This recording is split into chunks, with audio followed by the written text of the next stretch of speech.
Good evening. Welcome to another edition of Faith, Family, and Friends with yours truly and my wife, Amy, who's next to me. I'll be right back. And she'll be right there, right here. Another edition. We've kind of been hit or miss with our broadcasts lately. And so tonight we come to you from the big city of Fulton, Michigan. Population, feel like hee-haw. 10. Salute! Says Roy Clark and Buck Owens and Buck and one of the Hager boys, but back in the day, hee-haw gang. Tonight we have a very special guest coming up, Mo Mountain Mutts. Some of you have seen her stuff on YouTube, Instagram, X, Twitter, a number of other websites, social media sites. I hope that she's able to come on, because it is sometimes a little bit difficult making those connections, as some of you know. So we're going to kind of wait out and see if she comes into the screen, into the view. We sent the link to her. She's going to be coming to us from Skagway, Alaska, which is eastern part of Alaska, It right? looks, did you say southeast? It looks Yeah. beautiful. Beautiful. I'm going to give you, did I accidentally, what did I do? Wow, that's not good. I'm going to copy the link of her Instagram account, share it in the comment section here, and you'll see it. There it goes. And hit that. And that'll show you on all the ones that we are on, Faith, Family, Friends.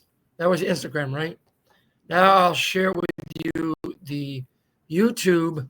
So if we don't do anything tonight, she's somehow, we're not able to connect because of distance and whatnot. Is that on what standard time is it on? Alaska. Same as Alaska. Seattle? So it's 5 hours. 5. Oh my Yes, word. it's 5 hours. Copy. Wow. So 5 hours earlier than right now. Yes, it's about 3 o'clock. Okay. She might be out on a walk. Well, she said that she was free. So Okay. we love to promote what people do. There we go. So there's the YouTube connection. We love to talk about what people do, especially when it comes to dogs. Mo also has a line of clothing that relates to her dog bus, and they're really neat sweatshirts, posters. And then I believe that she also has a supplement, a health supplement, and is really a great trainer of her dogs. And when you look at her website, I don't think we shared that, did we? I don't want to overkill, but if I did share something twice, I apologize. There's the website. So at the very least, we're giving her a shout out. Her shout out. And you've got to watch the videos.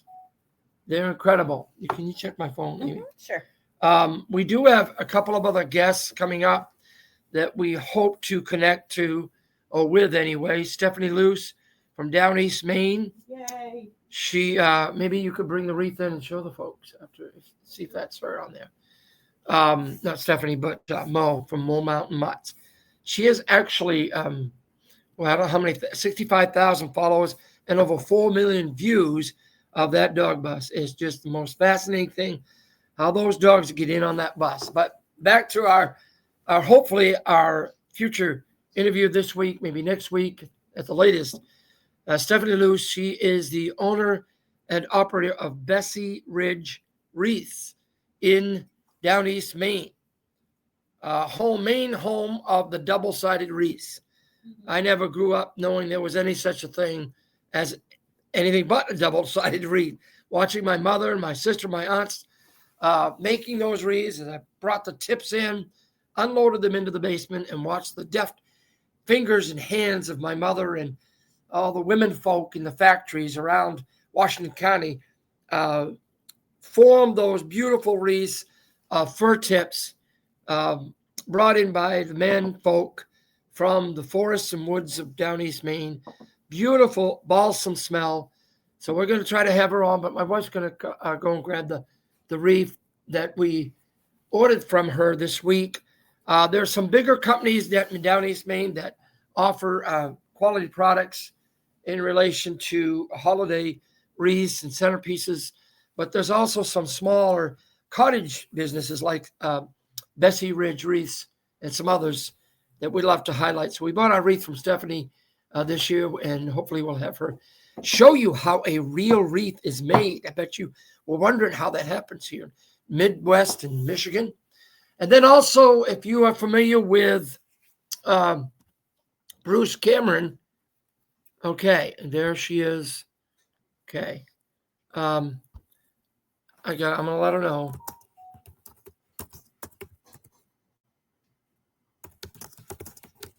And okay, good. Let's see if she's on board. I'm not bothered. Okay, hopefully she'll get on. So she did answer me. A Dog's Purpose was a book written by Bruce Cameron. He came back with 3 other books, and he's written a lot more than 3 other books. Repo Man, Dog's Purpose, Dog's Way Home.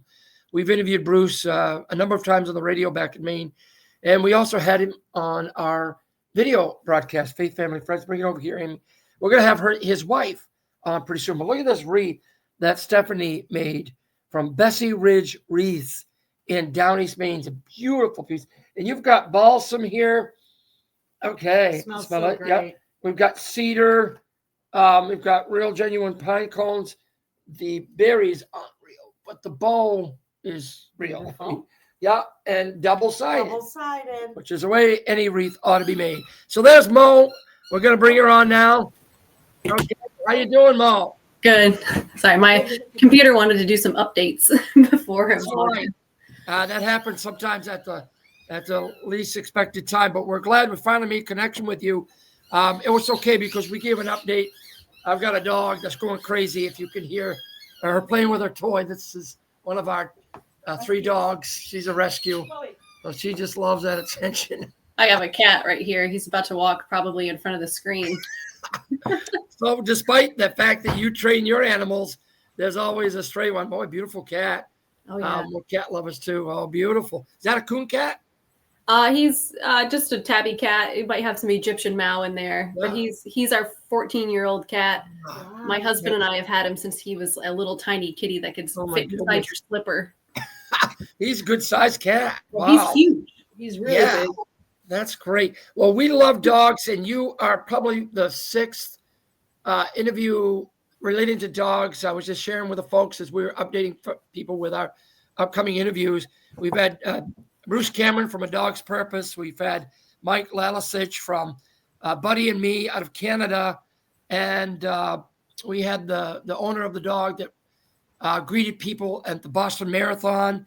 So we love anything about dogs, and it's been a real great ride. We interview all kinds of guests, and it's finally great to catch up with you. Like so many people that saw your original YouTube, I think it was the original one that got 4 million likes and views. It's Maybe on TikTok more? with 64 million views. Wow. That's crazy. So Yeah, we're a bit more popular on TikTok than the other. We're on Instagram, Facebook, YouTube, and now Threads. I'm not familiar with the new one, but we just started over there too. Yeah, I looked at that and I developed a free account, and then I'm just going to investigate that to see if it would be helpful for us. But can you just walk us back into how that you began to do this, and you always had a love for dogs? Did you take any training in terms of official dog training? How did you start doing this? It's actually we're very curious about how that it began to do, because those dogs seem so comfortable with you and get right on that bus and get right in that seat like they knew where they were going. Yeah. And so in the winter, I'm wearing my bus shirt. Yeah. Yay! That's great. And so in the summer, we have a lot of seasonal dogs that come and visit. And so they're only with us, just for a couple months. And so in the winter, you're seeing my longtime regulars who have been with me for a long time, or maybe a new puppy. But in the winter, it's kind of our regulars. And so they definitely know the drill. They know their seats. They have their spot. And so, not all the dogs know their seats or Yeah. have their spots, especially the seasonals. They get kind of moved around. But Yeah. in the wintertime, we have a bit more freedom to make videos because we're not as busy dog walking. Yeah. There's just not as much sunlight Uh-huh. to do that. Yeah. It's pretty cold. They don't want to be outside as long. Right. So that's a lot of our content we make in the middle of the winter. And so Yeah. that big viral video is definitely like our main crew. And then there was Slade, and he was just a little puppy, and he always just ran right to his seat. He was Yeah. really That's Yeah. great. How many dogs do you sit and walk? So that's part of that is you're taking them to a place where they can just go roam free, but not entirely free. Of course, there's you have them within eyesight, but how many of them do you do on a regular basis? It's actually really hard to keep them in eyesight in the middle of summer because there's so much Yeah. foliage. And so they do go out of eyesight, Okay. but I'm not going to let a new dog that I don't know, go that far ahead. I also have different rules for different dogs. Like dogs who are reactive aren't allowed to go as far. Okay. There's certain dogs I trust to range, like a Curlian bear dog. My dog, she runs big circles around the group, but she's also going to alert me if there's any predators like bears. And so I want her further away, and I kind of want her on the outskirts. And then I Yes. want, the more delicate dogs to stay a lot closer to me. Yeah. Wow. Yeah. And how do you determine that initially with your customers? Do you have some kind of test? Do they sort of have to pass something so that you can make sure that, because I'm sure they want their dog to stay safe, and that I'm sure they agree with. Oh yeah, I don't just take any dog, and I Yeah. don't just take any random dog, throw them on the bus with no training and hope that they come back. I definitely am not doing that. That's There good. is a lot that goes into getting into my program, and Uh-huh. there's a lot that goes into getting on my bus. And so I don't record most of my training. I don't record any in-home private one-on-one training. And so online, you don't see half of the work that I do. You're only getting a little glimpse of when my job is really easy for me to make content with, right? And so Wow. you're not getting all the difficult stuff. You're not getting the dogs when they're like out of control, and you're not getting any videos of them biting me. I'm not going to put that on the internet, right? Right. And so I don't post a lot of those things. Yeah. Is there? Mostly because I don't want people to try and copy and paste something they see, because each dog is so different, and one method with this dog might not be appropriate to do with this dog. Right. And so everything is so like variable, and each dog has their own program. And how I determine that is when I do a meet and greet, I also perform a lot of temperament testing. And then after I do the meet and greet with the owner and I do some temperament testing, I get a good idea of how I'm going to start the dog and what starting point they're at. And then there's this whole acclimation process. They might need to get acclimated to me. They might need to get acclimated to the bus and all the sounds. Maybe they were a yard dog and they've never been on a walk. Then they need to get acclimated to a leash and a harness, and so every dog is a little bit different. So there's this whole acclimation period that they all go through where they're getting comfortable with me. They're learning my trail cues, and they're having the correct obedience that they need. And if the dog, it's this, the reason why a dog would not make the cut would be is if the owner doesn't want to sign them up with enough training with me, or they won't do the training themselves. Yeah. So they either have to work with me or their dog can't come. And so if the dog is only coming once or twice a week, I'm not going to break through on a good recall. That's not going to happen. You have to be practicing a couple times throughout the day. And so the owners that are on board with the training, their dogs get in really fast. The dogs learn it.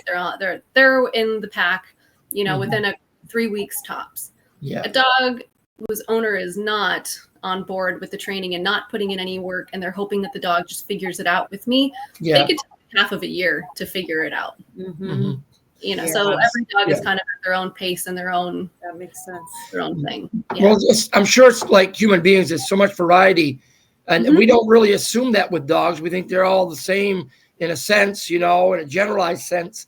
But yet there are personalities, not just the breed-specific types, but even within that breed, there are certain things that they grow up with too that environmentally are different than other dogs. So, and just temperament, you've got those really fearful dogs. You've got dogs that just get overwhelmed really easily. And then you got dogs that just trust you. They're like, I like you. Let's go. And then there's some dogs that are like, who are you? Don't touch me. Why are you getting close to me? Actually, I think I want to run away. Like, you're scary. Yeah. And going back to the very first question that you Yes. asked me about Yeah, what kind yeah. of training and, where did I get, or, how the whole thing kind of started. Yeah. A big part of my background is I have a degree in psychology, and that helps me a lot with conditioning behaviors. Hmm. And then my parents were dog breeders, and I grew up with just packs of dogs. And Wow. So that's I've got 4 parents, and they all are dog people. And so I kind of took everything I learned from my family. I did like those AKC dog shows when I was a kid. So I've been handling dogs since I was really little. I was actually in the newspaper when I was 9 with my Siberian Husky.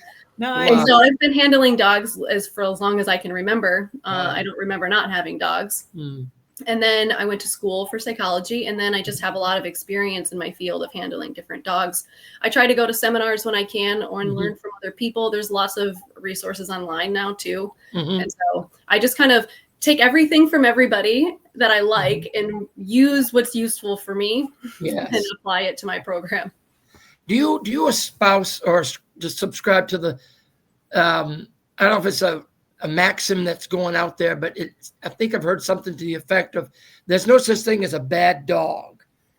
I have a bunch of shirts that I buy from that. There's a dog trainer. His name is Tom Davis, and he sells T-shirts that say "No bad dogs." Yeah. I've bought like to a own one. sweatshirt and a T-shirt and a tank top, and I wear them all the time while I'm dog walking. That's And great. they're so fun to wear because you'll have people like I'll be in the post office and somebody behind me will be like, "Well, you haven't met my 2 doodles," Oh, and I'm like, "Must be you. It's not the dog." Exactly. Good for you. I'm super sassy because if somebody wants to open up and strike a conversation and like Yeah. throw their dog under the bus, it's like, Yeah. Yeah, I feel the same way too. And one of the most repeating comments I get, especially on TikTok, is "My dog could never." And it's so sad to me that people don't believe in their dogs. And I reply to that one every single time that I see it. And I say, the first step is believing in your dog. Work with a trainer, and you would be amazed at what your dog is actually capable of. Yeah. And so it's the owner that doesn't know how to communicate to their dog properly. And then the dog suffers, and then the owner blames the dog. And that's kind of frustrating because Sad. dogs are just trying to do good. They're not malicious. They're like little kids. They don't have that malicious intent. No. And there really is the saying, another saying too, dogs is man's best friend, but there really is that special, unique connection they have with human beings that really not even cats. If I can say, maybe you could prove me wrong on that one, but well, cats are like a wild animal. They go feral really quickly. yeah, right. But dogs, and we were watching a video last night that really confirmed a lot of the things that we've read and different books about dogs. There's one I've got nearby. I can't put my hand on it now. Dog psychiatrist, and we were talking to Dina Zafiris, who's had a show on the Pet Planet, Finder, and she was on 2 of our shows, and she's done a lot of training with animals, specifically horses and dogs. But that there's a lot of similarities with working with horses and working with dogs. And I use a lot of, so one of my good friends has a dog and a horse, and I was walking her dog for years, and I would go ride with her on the weekends, and I would bring my dog with me, and we would get the dogs to like jump on the horses and ride with us sometimes, or have the dogs nearby. And so she taught me to do a bunch of groundwork, and she kind of taught me like as much as she could during the time that I had with her. And I use a lot of the things that I learned from her and apply it to dogs. And so her and I are always just like, she's telling me horse things and I'm telling her dog things, and we're making all these connections, and now we're applying the training to both of the animals. Oh, that's amazing. Cross training, right? Yeah. But what I was going to say is that unique chemical that the creator put in us, oxytocin, there's a rush in both dog and dog owner. They've actually cataloged this and scientifically observed it when that dog is being pet or is close to the owner, or is being rewarded, or smells the owner. Yeah. There's eye contact. Amazing. And with those studies, it always ruffles my feathers a little bit when they don't word it properly. They say that when dogs look into humans' eyes, and that's not true because it's only a bonded human and dog. Because if you don't know the dog and you stare at them, they can likely perceive it as fear, as an intimidation behavior. Because heavy eye contact is threatening unless you're bonded to the animal. And then if you're bonded to the animal, you're getting all that dopamine stuff. Yes. And all the good And I think that probably is the more accurate qualifier, which was true on the video. They just assumed it, but you're right about that. Not just any dog. I mean, a strange dog. We're really pleased at how this rescue we've had about a year, how quickly she's adapted. And I'm wondering, I'm just going to speak speak out loud and ask you because I'm curious. She, without going, she hardly ever was walked outside in the open or got any kind of. She lived in the city, and they just took her out at the end of the walk and back, to pee or poop, and then back It's in. a quick potty break, not a legitimate walk. Yeah, and so when she's very fast. She didn't even know how She didn't know how to walk. run. It was like bowlegging. But Kind of little funny gallop and we thing. really didn't do a whole lot of training except seeing our dogs and being around them. She is so happy now. Her demeanor, and she is lightning quick. Yeah, Well, I always tell people training is happening whether you're consciously aware of it or not. Right. I talk to that with other dog walkers a lot because a lot of dog walkers, I teach classes to other dog walkers. Mm-hmm. And a lot of dog walkers are like, I'm not a trainer. I'm not doing any training. And they refuse to walk certain dogs that have certain behaviors, which is fine. You can pick and choose whatever clients you want, Right. but it's not true that they're not training. Because if you're touching the dog and you're interacting with, if you're holding the leash, you're training the dog. Mm-hmm. And so the dog is learning things and doing things, whether you are consciously applying them or not. If you're unconsciously doing it, it's still happening. You're just not paying attention. Yeah. And so it's always a little frustrating to try to break through to people that dog training is for people. Yes. Yes. Exactly. More A so. person to handle the dog. And so the dog trainers that are like that, I'm like, well, you're the one who clearly needs training. Not the dog. Clearly. But you have to word things nicely for people to take them well. And We're teachers, so we know. Right. We work with parents, and it's like wording things right. Yeah, you have to be very careful. And dogs, you don't have to be so careful. You're like, yes, no, do that, don't do that. Right. Well, the reason, going back to this dog, our dog Chloe, I remark about how much it's an environmental choice, if I could say that about dog making a choice, because that training seemed to happen so quick. I'm wondering if it was a part of her breed. She's a mixed breed, Rottweiler and Black Lab, I think, or the fact, or maybe both, that she felt such love from us initially compared to what we felt like she wasn't getting. I mean, she wasn't physically abused, just neglected. And didn't. And I think sometimes people get confused too, where they think dogs need love. Mm-hmm. But really, they need structure, and the structure makes them feel safe and secure because they have an expectation. And it's the uncertainty that creates anxiety and confusion. When they're not sure about what's happening or what's going to happen, it makes them anxious and unsure. Yeah. And so if you have really well-balanced dogs to show this dog, what to do, it's just going to follow the other dogs around. And then the other dogs have the routine and the structure. And if your house is, not incredibly chaotic and there's routine, the dog is going to be like, oh, okay. Yeah. Right. So schedules really help dogs with a lot of things. And then the exposure thing where you said like this dog didn't get out a lot. It's kind of like depending on how old the dog is, but a lot of times when a dog reaches a certain age and they haven't been able to get certain socialization, they're never going to get it. And you can desensitize them to a degree, but some dogs have had certain experiences or a lack of experiences, and you kind of hit a wall. And there's not, just like with people, if you don't learn language by a certain age, you're never going to learn more than like one word stuff. Right. You're not going to ever learn to speak full sentences. It's just not going to happen. The brain is wired, like it's closed. Those doors close. Right. And dogs have a lot of social things as well that if they don't learn it by a certain age, they just don't get it. Yeah. She's not extremely old, but I just have remarked about how quickly that she's adapted and how comfortable she feels. She's actually one-upping the other two. I say porch, and she'll come right up to the porch right away. And the others two are now following her. Partly it's because she's faster than them, but she wants to please so much. Yeah. I almost wonder if she's, because she didn't get that before. Yeah. I've had plenty of dogs where they've been with their owner and the owner doesn't do those engagement games with them, or they don't do engaging things. And so the dog has actually never had that engagement with their owner. And then as their trainer, that's all you're doing is engaging with them. And so then they're like, they're with you. Yes. And then the owner is like, oh, my dog loves you more than me. And it's like, no, it's not about love. It's about communication and obedience. It's the engagement. I can get engagement from your dog. And when you can engage with the dog, you can communicate with them and tell them what you want. That's it. And so a big thing with training is teaching the owner how to engage with their dog and how to communicate to their dog in a clear way. Yeah, when we talk to our Canadian friend Mike, who's trained Buddy and Pal, has got a great following. It's amazing. Of course, a German Shepherd is already pretty intelligent, but Mike talks constantly to his dog, and that dog is. I think that's part of his training is that Buddy. Well, it was Buddy first, then Pal. Now it's Pal. He's had 2 or 3 of them. I mean, responds to his every cue, and he's tipping his head as German Shepherds will, and I think that's part of it is that constant communication. And see, I maybe don't agree with that so much because especially when you say the dog is tipping their head, that's the dog trying really hard to focus on the key word that it needs. Yeah, that's true. The dog actually does not know what that guy is saying.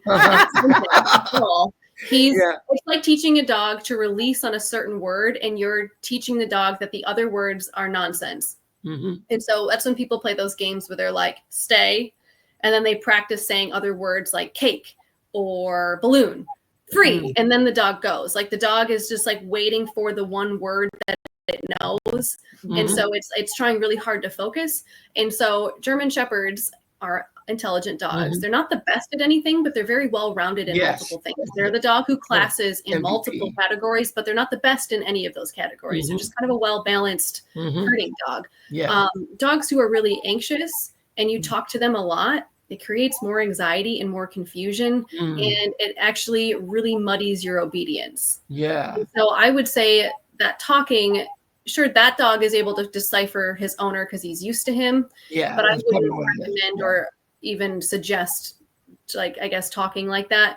A lot of the owners that do that have reactive dogs. Notice that the people who baby talk their dogs often have reactive dogs, and the reactivity is generally based out of fear or frustration and due to a lack of clear communication. I think probably the bond is strong in between Mike and his dog. That maybe German Shepherds are patient. They're cool about waiting and waiting and waiting and waiting for that cue. Like any herding dog, they're out there and they're just waiting. They're waiting for the word. They're waiting for the release, and then they go. And so they're cool with just waiting like that.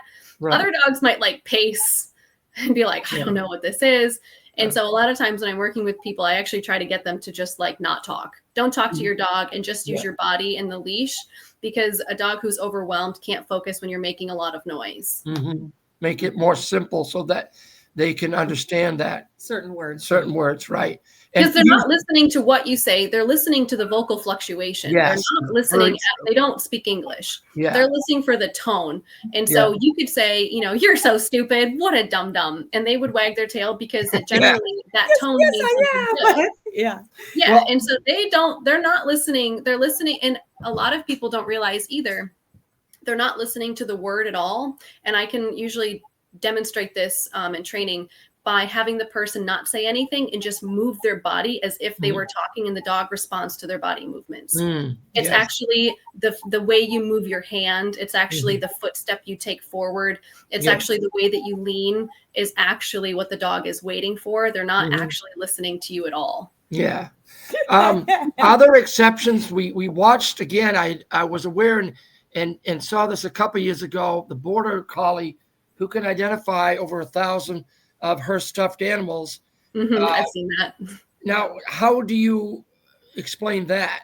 I train my dog to know his names of all of his toys as well. My rat terrier, I could send him to pick out a toy. So and he knows not to touch the cat toys. He knows not to touch my son's toys. And I have probably like 20 toys, and I could tell him to go get the fish or go get your Kong or go get, the name.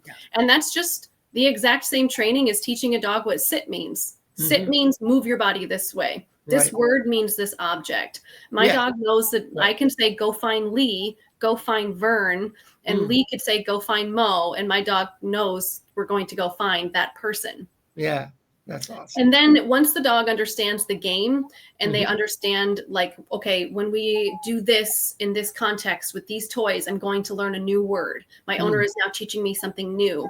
And so that's how they can decipher the name of something that they don't know by the category of the other items. Which she did. A new one. Right. A new dog that's not familiar with this game isn't going to be able to do that. Right. Exactly. That's a reversed game between that the dog knows. And it's interesting to see what she did when I was CBS News of 60 Minutes. put a new stuffed animal into that mix of 1,000, and it took just 2. She could see or made some kind of adjustment mentally that it wasn't one of the terms or names that she had been used to, and right. But this dog has already found new toys before, because this dog has been playing it for 1,000 other toys. Right. And so doing this one, so it's already something it's done before. Yeah. Right. But that level of deduction, it seems like there's a little bit of a deduction there. I don't know that anybody ever thought a dog could do that, but I'm not sure if I know what the word deduction means. Yeah. Well, I guess maybe I never thought about the way you just put it, but I was just thinking about when I watched that the dog, at least the reporter was making this. The reporters make up so many stories about me too. Oh man, the things that they say that I'm doing, I'm like, that is not how that works. And when I'm posting media online, I'm also playing that silly game that is not actually real. You're getting an entertainment. You're not getting real life. Yeah. Right. And all the work behind what you greeting the dogs like that on the bus is all for show. I don't really do that while I'm actually working. Right. Yeah. Yeah. That's for the internet to go, oh, so cute. Like, follow, subscribe. But I see what you're saying, though. At some point in time, any one of those 1,000 stuffed animals that this border collie knew was new at some point in time. Yeah. So when you're teaching, so dogs learn from their environment really well. And so if you're, Liz, I'm going to show you an example, and then maybe it'll make sense too. So I do this while I'm training dog owners. If you tell your dog, if you walk into the kitchen and grab the cookie jar and have your dog sit directly in front of you, and then you give them a cookie, that does not mean that they know sit. They know that series of events means when you walk into this room and touch this object, I'm going to get directly in front of you and get food. That doesn't mean out on the walk, if I say sit next to me, that they understand. Because they know that sit in the kitchen means sit in front of me. And so if you take a dog into a different room, into a different environment, it does not translate over. You have to generalize these words, and you have to generalize this training. And so when you're teaching a dog the names of their items and the names of their toys, when I was first teaching my dog, I do it on the same rug, in the same room, in the same place, and we play the game in the exact same way.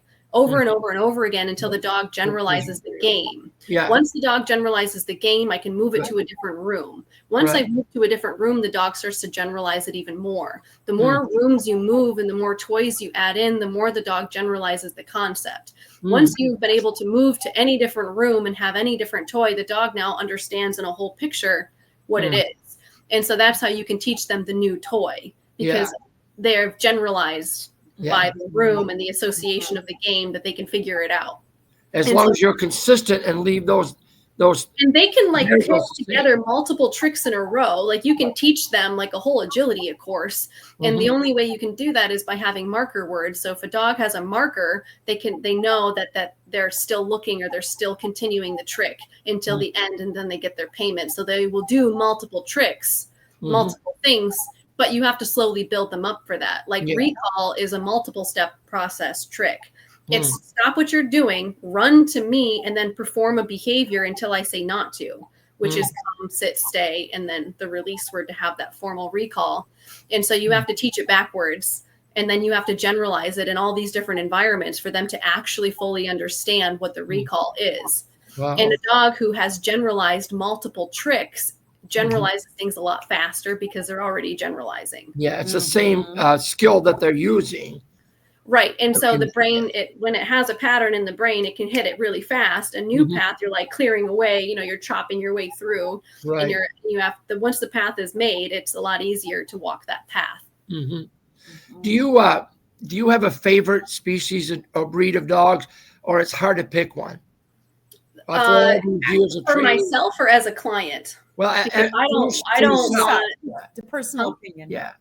For my own personal dog. Yeah. My favorite personal dogs are dogs I don't want as clients. Because I want a dog who's going to protect me from grizzly bears. I don't want my clients being that aggressive. Yeah. Right. And so my own dog is bonded with me and highly trained.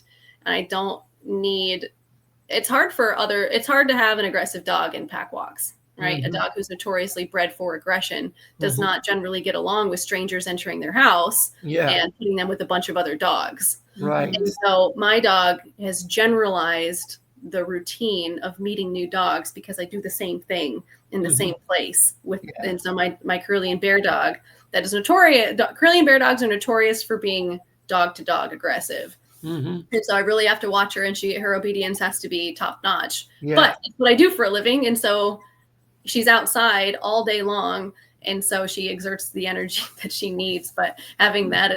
those dogs as clients are a bit tougher to get in. So Yeah. I like a dog who doesn't want to run up on other people and say hi to anybody. I like dogs who are really aloof. I don't Mhm. want my dog to go greet strangers. I don't want my dog begging for food from Right, yeah. strangers.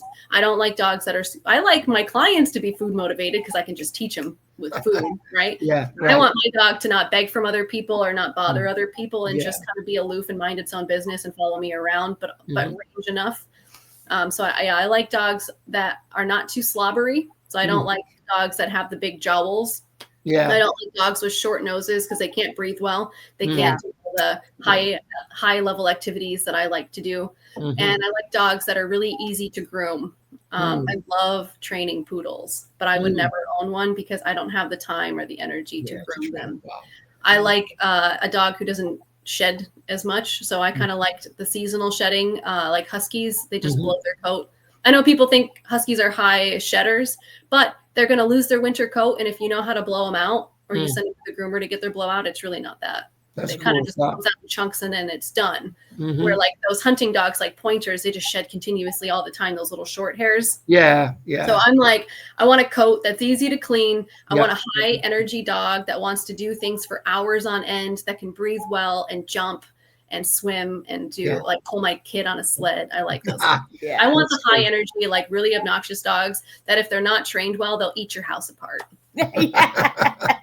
So you mentioned you had a curly bear. I've not heard Really that. bear dog. Mm-hmm. Wow. And How often have you encountered a bear yeah, on your I was going to walks? ask that too. Oh, I don't encounter them on my pack walks generally. No, right. I see a lot of bear poop on my walks. I generally only see bears when I'm just hiking by myself with my own personal dogs, Mhm. or I'm camping or doing like backpacking. Okay. Yeah. Wow. Because we're loud. I've got like 12 dogs out there, 14 dogs, and we walk at the same place. My area smells like dogs. We're Mhm. loud. They're And gonna, as long as you're being loud, the Yep. bear is going to avoid you. yeah, I've heard Okay, that too. yeah. That's true. Mhm. Wow.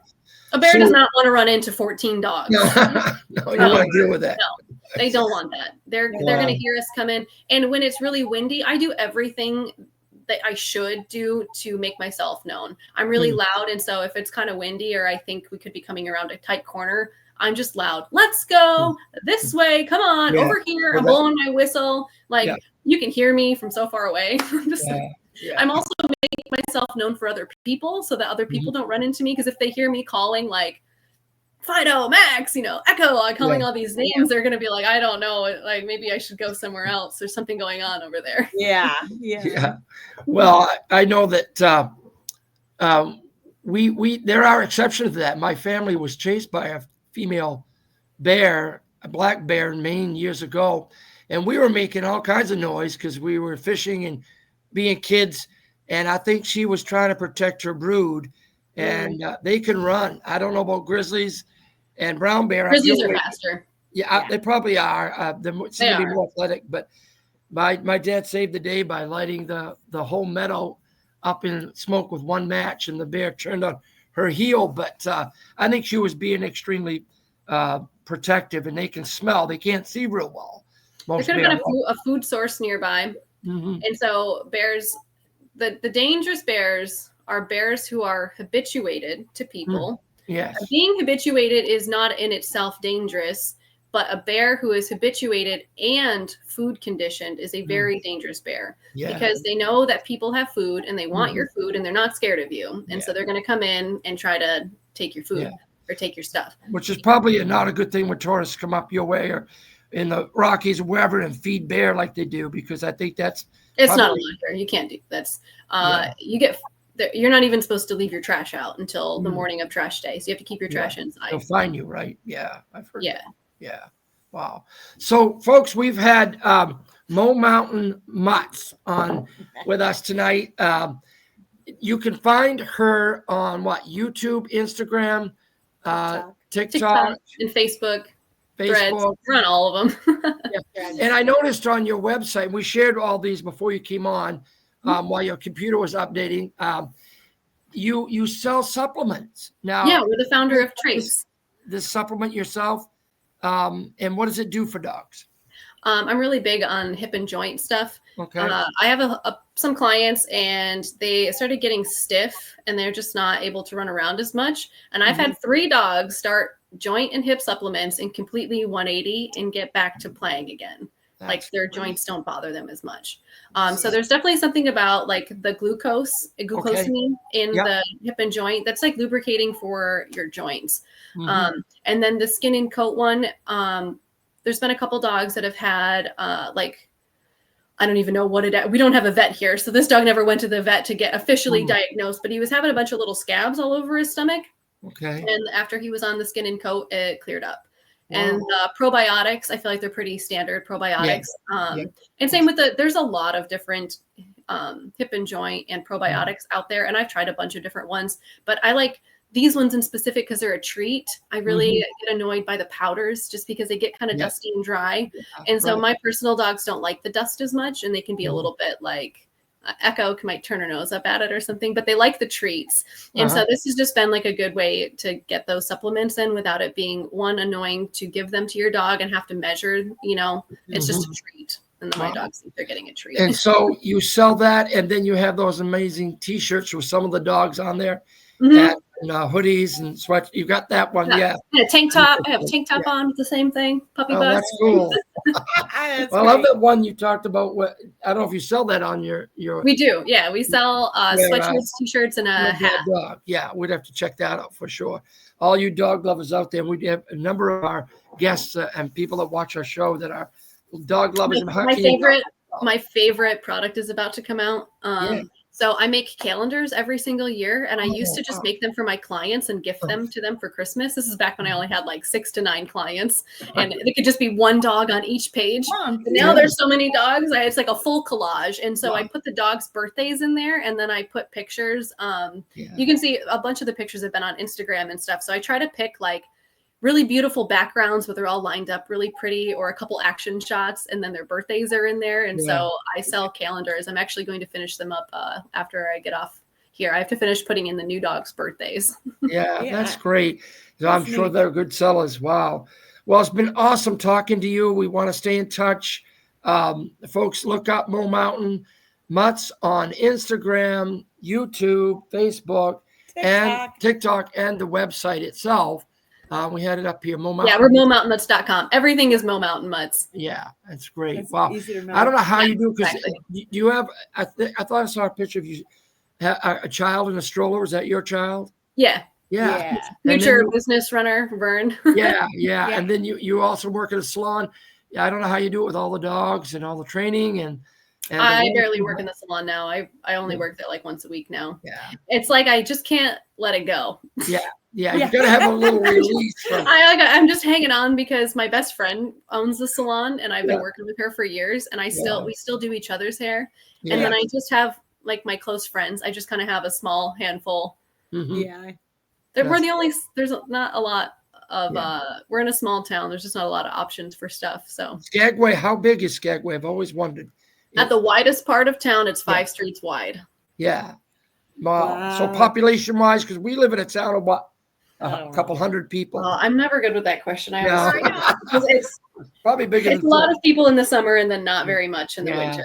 Yeah, a lot of places back where I'm from in Maine is like that. So I don't want to put you in the spot, but we always like to end our time in our interview praying for people. So if you have any needs, we'll pray for you and your business and your husband, your family, and your dogs, your clients. But we just love to close in prayer. So our blessing to you, and we certainly are dog lovers. Anything that you can think of that you're concerned for, that you would like us to pray for, or just a general prayer?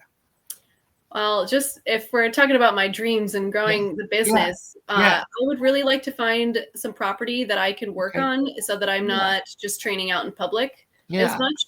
I've been kind of on the hunt for saving up for a down payment to try to find some property that I could just have like I make my own trail right now, and it would just be nice to have easy. Yeah. all the other dog trainers out there have their own facility. I'm not here just like free ranging it out in the wild.